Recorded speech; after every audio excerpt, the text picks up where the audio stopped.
Rương Preng Phnom Vạ Vong So Ra Vong Rương Preng Phnom Vạ Vong So Ra Vong នៅខេត្តកំពង់ស្ពឺប្រជុំរឿងព្រេងខ្មែរឮសូរឈ្មោះភ្នំវរវង្សសូរវង្សយើងសពថ្ងៃដូចជានឿយឆ្ងល់បន្តិចដែរព្រោះនឹកទៅពុំបានធ្លាប់ឮឈ្មោះនេះនៅទីណាឲ្យជាក់ច្បាស់សោះលើកលែងតែអ្នកចាស់ទុំហើយធ្លាប់នៅចិត្តខាងទីកន្លែងនោះដោយផ្ទាល់តែម្ដងតាមពិតឈ្មោះភ្នំវរវង្សសូរវង្សមានជាប់នៅក្នុងរឿងព្រេងខ្មែរយើងគឺគេសម្គាល់យកភ្នំវែងអនឡាយចាប់តាំងពីក្នុងខេត្តកំពង់ស្ពឺរហូតដល់ដីខេត្តកោះកុងសពថ្ងៃបើនិយាយឲ្យត្រង់ទៅទៀតគឺភ្នំគិរីរម្យនេះឯងឈ្មោះគិរីរម្យជានាមថ្មីទើបតែប្រតិស្ថានឡើងរវាងឆ្នាំ1930ប៉ុណ្ណោះដូច្នេះហើយបានជាអ្នកផងតែងឆ្ងល់ថាឈ្មោះគិរីរម្យមិនសមជាឈ្មោះពីបរមបុរាណសោះសំតែជានាមថ្មីដែលអ្នកចេះភាសាបាលីទើបតែសន្មតឡើងមតិនេះយល់ត្រូវណាស់ព្រោះតាមឯកសារដែលមានខ្លះក្នុងក្រុមជំនុំទំនៀមទម្លាប់និងតាមការសាកសួរចាស់ៗដែលធ្លាប់នៅចេះចាំរឿងនេះបានបញ្ជាក់ថាពីដើមភ្នំគិរីរម្យទាំងមូលរួមបញ្ចូលទាំងភ្នំជិតខាងផងអ្នកស្រុកហៅថាភ្នំវរវង្សសូរវង្សទាំងអស់ទើបតែក្នុងរវាងគ្រិស្តសករាជ1930ដល់1931ប៉ុណ្ណោះទើបមាននាមថាគិរីរម្យនេះកើតឡើងដើមហេតុនាំឲ្យកើតឈ្មោះថ្មីនេះគឺកាលនោះព្រះករុណាព្រះបាទសម្ដេចព្រះមុនីវង្សទ្រង់បានយាងទៅលំហែព្រះកាយនៅលើខ្នងភ្នំត្រង់ទីនោះហើយព្រះអង្គទ្រង់សពព្រះតីនឹងទេសភាពអាកាសធាតុនៅទីនេះទើបទ្រង់ប្រទាននាមថ្មីថាគិរីរម្យដែលបានន័យថា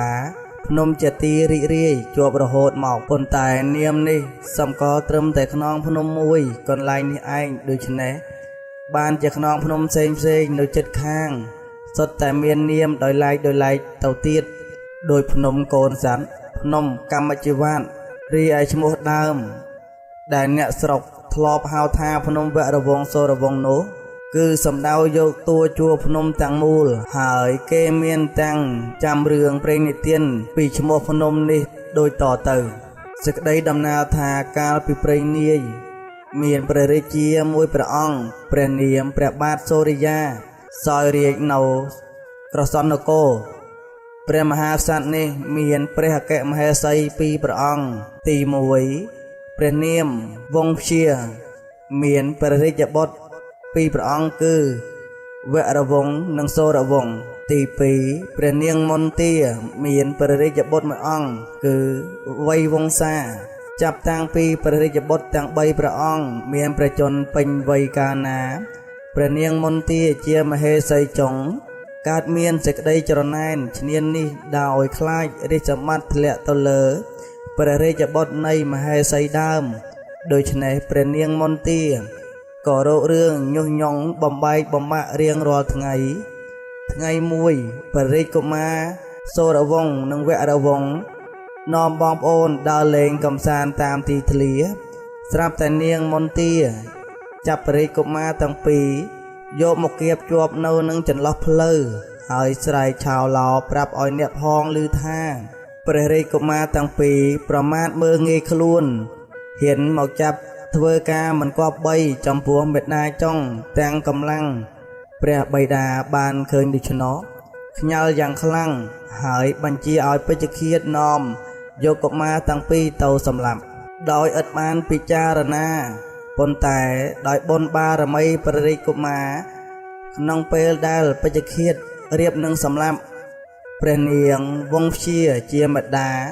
បានទៅទាន់អង្វរពេជ្ឈឃាតសុំកុំឲ្យសម្លាប់ពេជ្ឈឃាតមានចិត្តមេត្តាក៏ជួយពង្វេសកិច្ចចេញពីព្រះនគរព្រះមេដា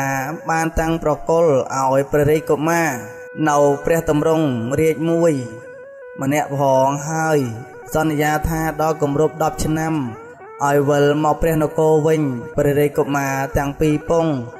បានទទួលពាក្យបណ្ដាំព្រះមេដាហើយយាងកាត់ព្រៃប្រឹក្សាសងព្រេងតាមវាសនា ដោយត្រង់អស់ព្រះកាយពលកម្លាំងខ្លាំងក៏ត្រង់ផ្ទុំលក់ក្រោមមកលុបឈើនាព្រៃដ៏ស្ងាត់ជ្រងំលំដាប់នោះព្រះឥន្ទ្ររាជបានទតយល់ព្រះរាជកុមារភ្លាមក៏និមិត្តជាមន់សមួយមន់ខ្មៅមួយចុះមករកស៊ីនៅក្បែរព្រះរាជកុមារហើយនិយាយថាខ្ញុំជាមន់ខ្មៅបើអ្នកណាបានស៊ីសាច់ខ្ញុំកន្លងទៅ7ឆ្នាំនឹងបានសោយរាជចំណែកខ្ញុំជាមន់សក៏ដូចនោះដែរបើអ្នកណាបានស៊ីសាច់ខ្ញុំកន្លងទៅតែ7ខែនឹងបានសោយរាជមន់ទាំងពីរជជែកគ្នាហើយជល់គ្នានៅចំពោះព្រះភ័ក្ត្រព្រះរាជកុមាររហូតដល់ស្លាប់រៀងខ្លួនព្រះរាជកុមារទាំងពីរនឹកឆ្ងល់ក្នុងប្រតីខ្លាំងណាស់ហើយដោយឃ្លានអាហារខ្លាំងពេកផងសូរវង្សក៏រើសយកមន់សឯវរវង្សជាប្អូនក៏រើសយកមន់ខ្មៅយកទៅចំអិន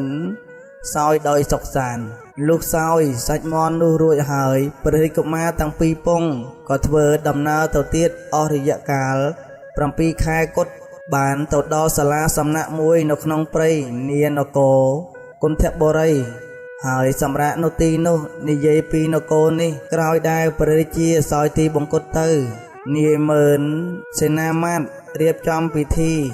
ផ្សងរកអ្នកមានបុណ្យដើម្បីគ្រងរាជសម្បត្តិនៅប្រទេសខ្លួនកាលដែលបានរៀបចំក្បួនស្រេចហើយក៏ធ្វើដំណើរចេញទៅដោយឲ្យរាជនិន្ទដែលតាំងបោះបុកនៅមុខគេបង្អស់ហើយអធិដ្ឋានថាបើអ្នកណាជាអ្នកមានបុណ្យសូមឲ្យ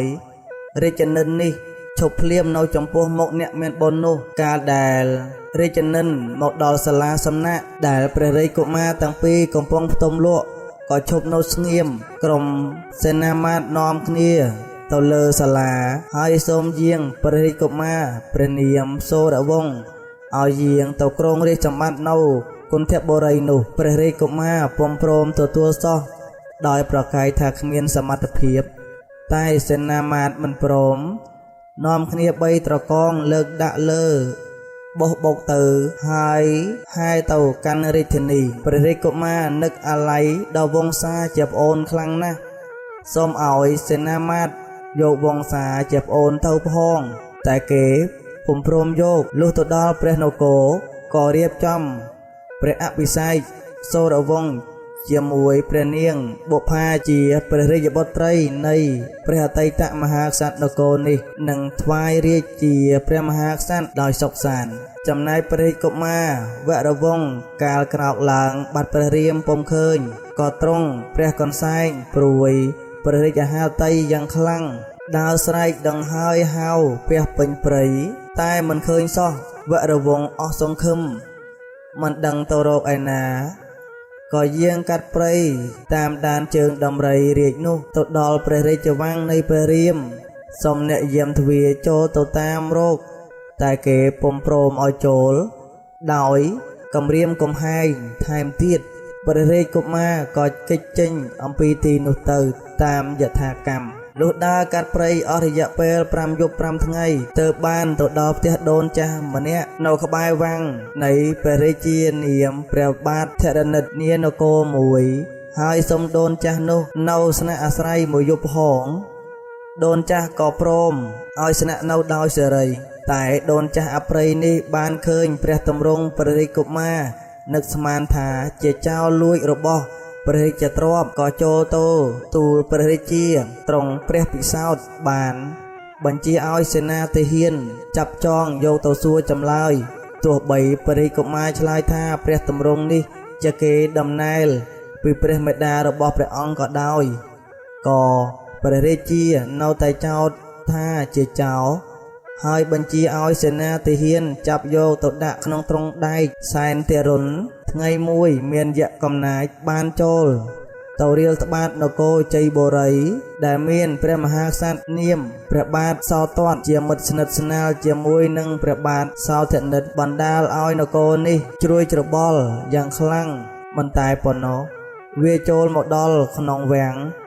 ដេញកំចាត់អរិយដែលយាមទ្វារវាំងស្ដេចឲ្យរត់ខ្ចាត់ខ្ចាយអស់ហើយប្រាថ្នាស៊ីស្ដេចសោទត្តទៀតតែមិនទាន់បានចូលទៅចាប់ស្ដេចនៅឡើយវាចូលទៅពួនសងំនៅក្នុងគុហា នាកន្លែងអរិយនោះនៅនិយាយពីស្ដេចសោតនកាលបើដូច្នោះភ័យណាស់ក៏ត្រាស់បញ្ជាឲ្យសេនាចេញសម្ពោទៅនគរព្រះបាទធរណិតដើម្បីថ្វាយដំណឹងអំពីព្រឹត្តិការណ៍នេះហើយសូមឲ្យព្រះអង្គជួយជ្រោមជ្រែងក្នុងរឿងនេះផងព្រះបាទធរណិតបានជ្រាបភ្លាមក៏បញ្ជាឲ្យសេនារុញសម្ពោទម្លាក់ទឹកនិងធ្វើដំណើរទៅនគរជ័យបូរីប៉ុន្តែសេនាទាំងអស់រុញសម្ពោនោះពុំរួចសោះក៏ប្រកាសរកអ្នកខ្លាំងពូកែដើម្បីឲ្យរុញសម្ពោនេះចុះទឹកព្រះរាជកុមារវរវង្សដែលនៅក្នុងទ្រង់ដែកក៏ទទួលខ្លួនធានានឹងរុញសម្ពោនេះបានព្រះរាជាក៏ទ្រង់សន្យាថាបើឯងរុញសម្ពោនេះរួចមែននឹងដោះលែងឯងឲ្យជាហើយនឹងព្រះរាជទានរង្វាន់យ៉ាងច្រើនដោយបុណ្យវាសនាពីព្រេងនាយព្រះរាជកុមារក៏រុញសម្ពោទម្លាក់ទឹកបានដោយធូរព្រះរាជាក៏ធ្វើដំណើរតាមសម្ពោឆ្ពោះទៅនគរជ័យបូរីដោយយកទាំងព្រះរាជកុមារវរវង្សនិងព្រះនាងកេសរកេសីជាព្រះរាជបុត្រីព្រមទាំងសេនាមុខមន្ត្រីទៅផងទៅដល់នគរជ័យបូរីបានបញ្ជាឲ្យពួកពោរេបោះព្រះពន្លានៅក្បែរវាំងព្រះបាទសោទត្តហើយព្រះអង្គចូលទៅប្រស្រ័យជាមួយនឹងព្រះបាទសោទត្តក្នុងព្រះរាជវាំងថ្លែងពីនាងកេសរកេសីត្រង់ផ្ទុំលក់ក្នុងរាត្រីបានយកសុបិនឃើញតាចាម្នាក់មកប្រាប់ថាព្រះរាជកុមារវរវង្សនេះហើយជាព្រះស្វាមីរបស់ព្រះនាងពីអតីតកាលព្រះនាងក្រោកឡើងក៏ចេះតែនឹកមមៃព្រះរាជកុមាររហូតទាល់តែមានព្រះតីប្រតិព័ទ្ធស្នេហាចំពោះព្រះរាជកុមារយ៉ាងខ្លាំងរីឯព្រះរាជកុមារក៏មានសេចក្តីស្នេហាចំពោះព្រះនាងដែរមួយថ្ងៃព្រះរាជកុមារនិងព្រះនាងតែងតែនិយាយដាក់ពាក្យសម្ដីទៅវិញទៅមកចំណែកព្រះបាទធរណិតជាព្រះបិតាកាលបានជជែកពិគ្រោះនឹងព្រះបាទសោទត្តដឹងរឿងសពគ្រប់ហើយក៏និយាយថាយើងមានកុមារម្នាក់វាជាចោរលួចរបស់ព្រះរាជទ្រព្យហើយយើងចាប់បានយកមកធ្វើទោសដាក់រងដៃប៉ុន្តែកុមារនេះខ្លាំងពូកែណាស់អាចរុញសម្ពោដែលមនុស្សជាច្រើនរុញមិនរួចនោះឲ្យរួចបានឥឡូវជូនដំណើរយើងមកនៅក្នុងព្រះពន្លានាខាងក្រៅវាំងឯណោះគួរតែឲ្យកុមារនេះលបងនឹងយៈមើលតើវាព្រមឬមិនព្រមបើវាព្រមសាលបងនឹងយៈទោះបីមិនឈ្នះយៈក៏យើងមិនព្រួយបារម្ភដែរព្រោះវាជាមនុស្សមានទោសស្រាប់មកហើយគិតដូច្នោះក៏ឲ្យបំរើទៅហៅព្រះរាជកុមារវរវង្សមកប្រាប់រឿងដែលយៈខ្លាំងពូកែប្រាថ្នាស៊ីស្ដេចសោទត្តឥឡូវសូមឲ្យព្រះរាជកុមារទៅសម្លាប់យៈនោះបើសម្លាប់បាននឹងឲ្យរង្វាន់យ៉ាងលើសលប់ព្រះរាជកុមារក៏ទទួលតាមព្រះរាជបញ្ជាឲ្យប៉ុន្តែដើម្បីកុំឲ្យយៈស្គាល់ថាជាមនុស្សធម្មតាព្រះរាជកុមារវរវង្សបានសុំគ្រឿងព្រះរាជខ័នរាជរបស់ស្ដេចសោទត្តមកតែងព្រះអង្គឲ្យដូចស្ដេចសោទត្តមែនហើយចូលប្រយុទ្ធជាមួយនឹងយៈនៅក្នុងគុហាលុះត្រាតែយៈស្លាប់បាត់បង់ជីវិតក្នុងគ្រានោះទៅចំណែកព្រះបាទធរណិតឃើញព្រះរាជកុមារខ្លាំងពូកែមានឫទ្ធិអំណាចដូច្នោះក៏លើកព្រះនាងកេសរកេសីជាព្រះរាជបុត្រីឲ្យជាព្រះអគ្គជាយាហើយប្រគល់រាជសម្បត្តិឲ្យស្នងរាជជំនួសព្រះអង្គឯព្រះបាទសោទត្តបានឃើញព្រះរាជកុមារសម្រាប់យៈបានជាការជួយព្រះអង្គឲ្យរួចចាកពីភ័យអន្តរាយក៏លើកព្រះនាងវរវតីជាព្រះរាជបុត្រីសំជាព្រះអគ្គជាយាហើយប្រគល់រាជសម្បត្តិឲ្យស្នងរាជក្នុងនគរជ័យបូរីទាំងមូលព្រះរាជកុមារត្រូវបានសោយរាជនគរទាំងពីរហើយមានព្រះអគ្គមហេសីក៏ពីរគឺព្រះនាងកេសរកេសីជាព្រះអគ្គមហេសីដើមនិងព្រះនាងវរវតីជាព្រះអគ្គមហេសីចុង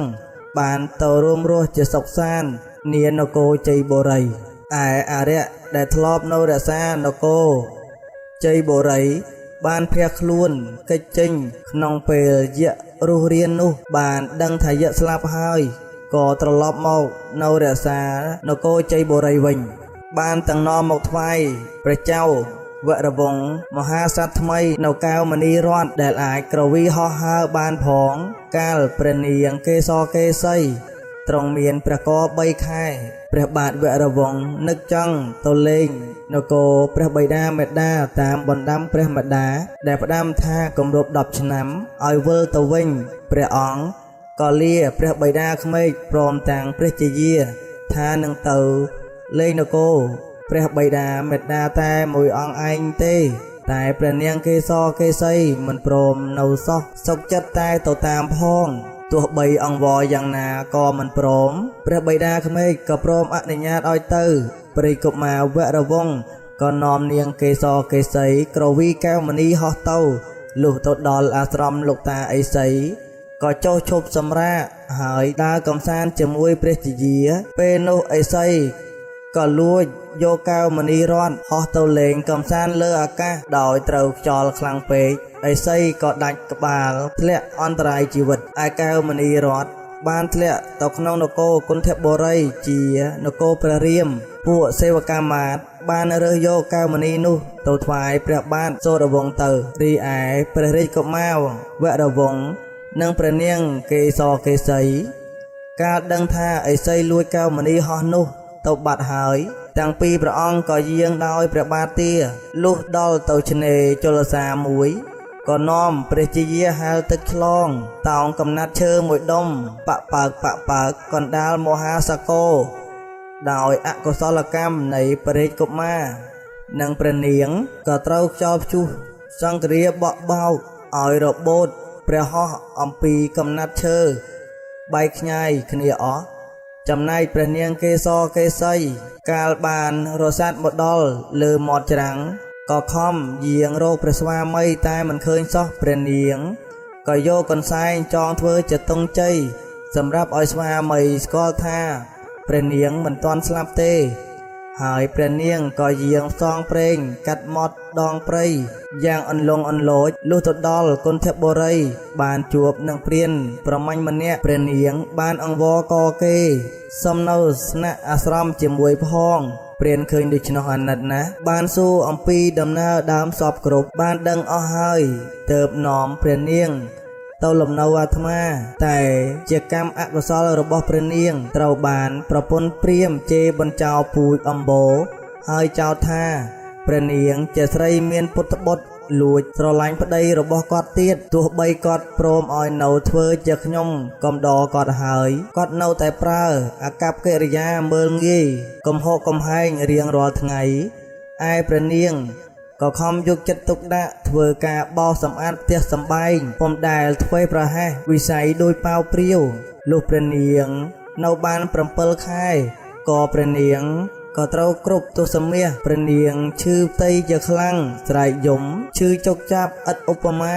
មិនដឹងបានអ្នកណាជួយឲ្យបានធូរស្បើយឯប្រពន្ធព្រានបានបណ្ដេញឲ្យព្រះនាងទៅសម្រាលកូនឯក្រៅរបរផ្ទះព្រោះខ្លាចចង្រៃដល់ភូមិឋានរបស់គាត់ព្រះនាងខំលូនផងយកដៃអោបផ្ទៃផងបានទៅដល់ផ្លូវខាងក្រៅរបងពេលនោះព្រះនាងក៏ប្រសូតបុត្រនៅកណ្ដាលទីវាលកណ្ដាលភ្លៀងគោយ៉ាងសម្បើមនិងខ្យល់បក់បោកយ៉ាងខ្លាំងហៅសែនវេទនាខណៈនោះព្រះឥន្ទ្ររាជបានទតយល់ព្រះនាងប្រសូតព្រះរាជបុត្រដូច្នោះក៏និមិត្តជាយាយចាស់ម្នាក់មកយកអាសាជួយបែករក្សាកូននាងហើយសន្យាថាបើនាងត្រូវការយកកូននេះវិញក៏យកចុះផ្ទះខ្ញុំនៅខាងកើតឯណោះដើម្បីជាសម្គាល់ឲ្យងាយស្គាល់ថាកូននាងមែនឬមិនមែនទៅថ្ងៃមុខនោះសូមនាងឲ្យវត្ថុអ្វីមួយមកនឹងទុកជាភស្តុតាងព្រះនាងក៏ដោះព្រះតម្រង់ដែលជារបស់ព្រះស្វាមីចងកឲ្យបុត្រនាងហើយនាងវិលទៅធ្វើការបម្រើយាយចាស់ប្រពន្ធព្រានដូចដើមវិញកាលព្រះនាងវិលត្រឡប់មកភ្លាមព្រះឥន្ទក៏និមិត្តជាថ្មាតមួយយ៉ាងធំក្រុងលើទារកហើយនិមិត្តជាសម្ពុតកោសយៈពលទាំងភ្នត់យ៉ាងស្អាតទ្របទារកដាក់លើផ្លូវដែលព្រះរាជានគរគុន្ធបុរីតែងតែយាងជាធម្មតាថ្ងៃមួយព្រះបាទសូរវង្សព្រះចៅនគរគុន្ធបុរីស្ដេចយាងចេញប្រពាតព្រៃ បានតូតឃើញថ្មាតកំពុងក្រុងទារកនៅកណ្ដាលផ្លូវដូច្នោះក៏បញ្ជាឲ្យរាជសេវកាមាត្យរើសយកមកទ្រង់បានតូតឃើញព្រះតម្រង់ដែលចងនគរទារកនោះស្គាល់ច្បាស់ជាព្រះតម្រង់វរវង្សជាព្រះអនុជព្រះអង្គទ្រង់ព្រះពលក្នុងបរិជ្ជហរតីណាស់ទ្រង់ក៏ត្រឡប់មកព្រះរាជវាំងវិញបានបង្គាប់ឲ្យធ្វើសាលាឆទានមួយនៅក្នុងសាលាព្រះអង្គបញ្ជាឲ្យគូរូបរឿងព្រះអង្គតាំងពីដើមមករហូតបានសោយរាជនៅនគរនេះហើយព្រះអង្គទ្រង់ប្រកាសដាក់ទានដល់សាធារណជនទូទៅបើអ្នកណាចង់បានរបស់អ្វីព្រះអង្គនឹងបរិជ្ជទានឲ្យក្នុងសាលាឆទាននោះចាប់តាំងពីថ្ងៃនោះមកមនុស្សម្នាមហាជនតែងតែទៅទទួលបរិជ្ជអំណោយទានយ៉ាងកក្រឹកកក្រែងហើយមើលរូបគំនូរដែលគូរនៅចិញ្ចាំងសាលាយ៉ាងសប្បាយរីករាយនិយាយពីវរវង្សក្រោយពីខ្យល់ព្យុះបោករបូតដៃបែកខ្ចាយគ្នានោះមកព្រះអង្គបានទៅដល់ត្រើយហើយដើរស្វែងរកព្រះជាយាបានជួបនឹងកន្សែងដែលព្រះនាងដោតជាសញ្ញានោះព្រះអង្គក៏សម្គាល់ថាព្រះនាងមិនទាន់ស្លាប់ទេហើយព្រះអង្គខំដើររកអស់កាលជាច្រើនខែលុះបានដំណឹងថាព្រះរាជាព្រះអង្គទ្រង់ប្រោសព្រះរាជទានដល់សាធារណជននៅចំណីអាហារគ្រប់បែបគ្រប់យ៉ាងក៏យាងចូលទៅក្នុងសាលាឆទានប្រាថ្នាទទួលយកព្រះរាជអំណោយកាលបើបានឃើញរូបគំនូរដែលគូជាប់នៅចិញ្ចាំងសាលាដ៏មានដំណើររឿងដូចរឿងព្រះអង្គកាលពីដើមរូបគំនូរទាំងនោះសោតទៀតក៏ដូចជារូបព្រះអង្គនិងព្រះរាមពេលនោះព្រះអង្គទ្រង់ព្រះកន្សែងខ្សឹបខ្សួលដួលសន្លប់បាត់ស្មារតីនៅទីនោះព្រះរាជបម្រើឃើញដូច្នោះក៏ទៅទូលព្រះរាជាព្រះអង្គក៏ទ្រង់ឲ្យរាជបម្រើនាំបុរសនោះចូលទៅក្នុងវាំងព្រះចៅសូរវង្សបានស្គាល់ថាជាប្អូនក៏ទ្រង់ព្រះកន្សែងរៀបរាប់ពីដំណើរបែកគ្នាមកព្រះបាទសូរវង្សបានដឹងហើយឲ្យគេនាំយកព្រះរាជបុត្រានិងកែវមណីរតន៍ដែលព្រះអង្គបានរើសមកបង្ហាញព្រះបាទវរវង្សក៏បានស្គាល់ព្រះតម្រង់និងកែវមណីនោះថាពិតជារបស់ព្រះអង្គរួចព្រះបាទវរវង្សចេញទៅក្រៅវាំងដើម្បីនឹងទៅរកព្រះជាយាទទួលពេលនោះដោយការទ្រាំនៅជាមួយយាយប្រពន្ធព្រាហ្មណ៍មិនបានព្រោះគាត់ធ្វើបាបខ្លាំងពេកព្រះនាងកេសរកេសីក៏លោភរត់ចេញអំពីផ្ទះយាយបានទៅជួបនឹងព្រះស្វាមីយ៉ាងរីករាយតាំងពីព្រះអង្គបានទៅថ្វាយបង្គំព្រះរាមរៀបរាប់តាមដំណើរហើយក៏បាននៅជាសុខសាន្តក្នុងព្រះរាជវាំងនោះព្រះបាទវរវង្សបានបបួលព្រះរាមទៅនគរព្រះមេដាបៃតាតាមបណ្ដាំមេដាដែលផ្ដាំថាដល់គម្រប់10ឆ្នាំឲ្យត្រឡប់វិលទៅរកនគរវិញព្រះរាមក៏និយាយថាបើយើងទៅតែ4អ្នកស្វាមីនិងព្រះជាយាប៉ុណ្ណោះមិនសមដល់ឋានៈយើងជាស្ដេចសោយរាជទេក៏បីយើងរៀបចំក្បួនតបជើងគោកទឹកទៅទើបសមរម្យដើម្បីការពារគ្រោះថ្នាក់តាមផ្លូវផងព្រះបាទវរវង្សព្រមទទួលបញ្ជាក៏ត្រឡប់ទៅនគរព្រះបិតាក្មេកទាំងពីរដោយក្រវីកែវហោះទៅលើដើម្បីនាំតបជើងគោកចំណែកព្រះរាមឲ្យរៀបបំរុងតបជើងទឹកកាលបានតបយ៉ាងសម្បើមហើយព្រះបាទវរវង្សជាមេតបខាងជើងគោកឯព្រះបាទសូរវង្សជាមេតបខាងជើងទឹកលើកឆ្ពោះទៅនគរព្រះបិតាមេដាលុះទៅដល់នគរក្រសន់ជានគរបិតាក៏បោះតបប្រុងព្រៀបព័ទ្ធនគរនោះចំណែកព្រះបាទសូរិយាជាបិតាក្រោយដែលបានបញ្ជាឲ្យពេជ្ឈឃាតនាំព្រះរាជកុមារតាំងពីទៅសម្លាប់បានយកព្រះនាង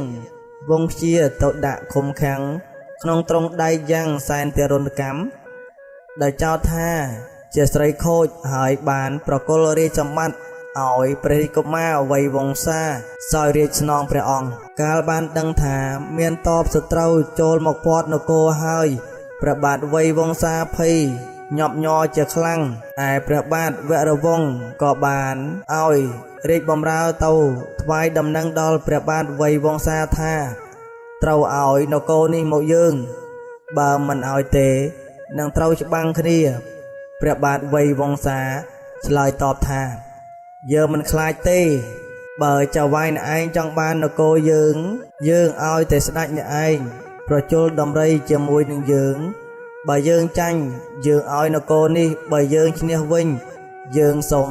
នៅសោយរាជនគរនេះតែប៉ុណ្ណោះព្រះរាជបម្រើត្រឡប់មកវិញទូលព្រះបាទវរវង្សតាមដំណើរព្រះបាទវរវង្សក៏ព្រមប្រជល់ដំរីតាមបំណងលុះចូលប្រយុទ្ធត្រូវព្រះបាទវរវង្សសូរវង្សព្រមទាំងពួកដំរីសម្រាប់វៃវង្សានិងដំរីព្រះអង្គឲ្យស្លាប់ក្នុងសមរភូមិឯព្រះបាទសូរិយាជាបិតាទ្រង់ភ័យណាស់ដោយព្រះរាជបុត្រាជាទីស្រឡាញ់ត្រូវចាញ់សង្គ្រាមក៏ចូលខ្លួនទៅសុំចុះចាញ់លុះចូលទៅដល់មិនស្គាល់ជាព្រះរាជបុត្រទេដោយទ្រង់នឹកថាព្រះរាជបុត្រត្រូវព្រះអង្គឲ្យពេជ្ឈឃាតសម្លាប់ទៅហើយទោះបីព្រះរាជកុមារទាំងពីរក្រាបថ្វាយបង្គំទូលយ៉ាងណាក៏មិនជឿទាល់តែព្រះរាជកុមារទាំងពីរនិយាយពីរឿងការដែលពេជ្ឈឃាតយកទៅសម្លាប់នោះរហូតដល់ពេលនេះហើយដោយមានព្រះតម្រង់ទាំងនោះជាគ្រឿងសម្គាល់ផងទើបជឿថាព្រះរាជបុត្រមែនកាលជ្រាបជាកូនហើយទើបសួររឿងរ៉ាវដែលកើតឡើងតាំងពីដើមមកព្រះអង្គក៏យល់ថាព្រះនាងមន្ទាជាស្រីចង្រៃញុះញង់បំបែករាជបុត្រនិងព្រះនាងវង្សជាចេញពីព្រះអង្គក៏ទ្រង់បញ្ជាឲ្យពេជ្ឈឃាតយកព្រះនាងមន្ទាទៅសម្លាប់ចោលទៅហើយដោះលែងព្រះនាងវង្សជាឲ្យជាព្រះអគ្គមហេសីពេញលក្ខណៈបានប្រគល់ព្រះរាជសម្បត្តិទៅឲ្យព្រះរាជបុត្រទាំងពីរស្នងព្រះអង្គតទៅទាំងនេះឯងដែលជារឿងព្រេងប្រចាំភ្នំវរវង្សសូរវង្សដោយគេសំអាងលើរូបសំណាកថ្មមួយជារូបស្ត្រីកំបុតត្រឹមកសន្មតថាជារូបនាងមន្ទាដែលជាអ្នកទ្រុះកាចហើយពេជ្ឈឃាតយកទៅប្រហារជីវិតចោលនោះរូបនេះតាំងនៅក្នុងឃុំចំបក់